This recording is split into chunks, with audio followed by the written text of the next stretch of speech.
Ranger in Time, A Long Road to Freedom, Chapter 13, A Race for Help. Sarah's heart was pounding out of control, so loud she was sure the men would be able to hear her. She held a finger to her lips, signaling Jessie to stay quiet, and crept as close to the bale of straw as she dared. The voices were clearer. The men were shouting now. "Move aside, Stephen. Don't care if we have to burn down this whole barn.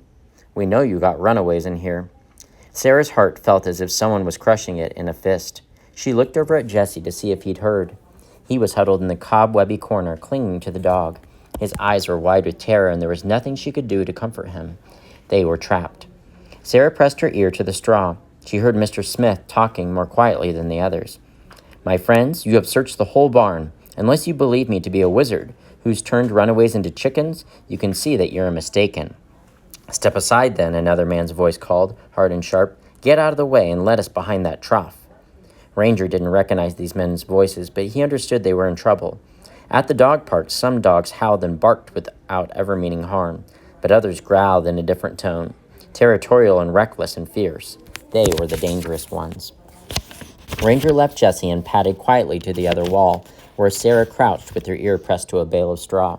Ranger listened. The men kept shouting.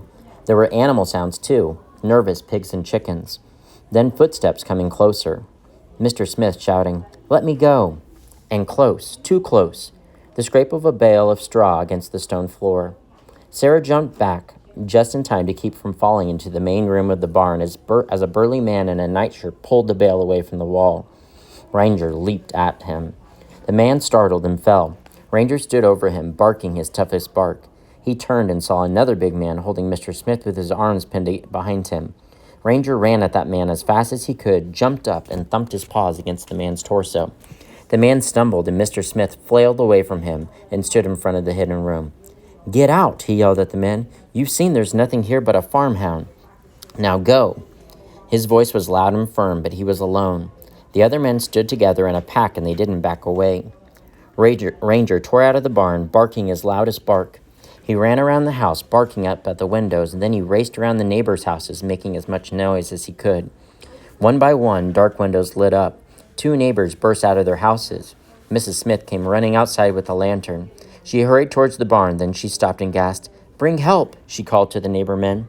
One of them went with her. The other ran to his horse and rode off down the road. Ranger stopped barking and galloped back to the barn. When he got there, Mrs. Smith was standing with the lantern staring at the 3 men who'd been shouting. Mr. Smith still blocked the entrance to the secret room. Ranger went and stood by Mr. Smith. He was trying to talk with the men. "Please let us be. This is not your concern."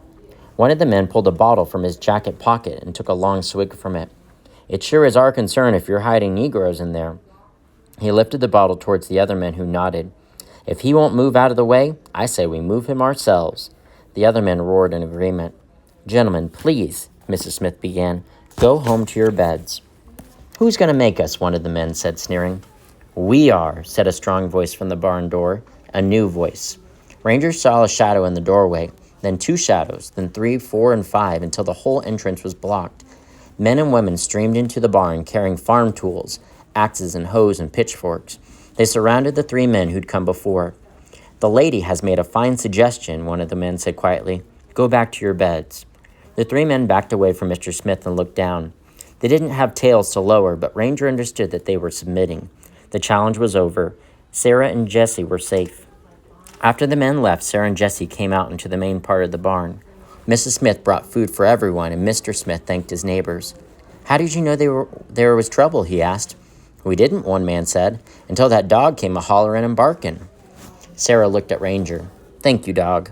She looked at Jessie, her eyes filled with tears of gratitude and relief.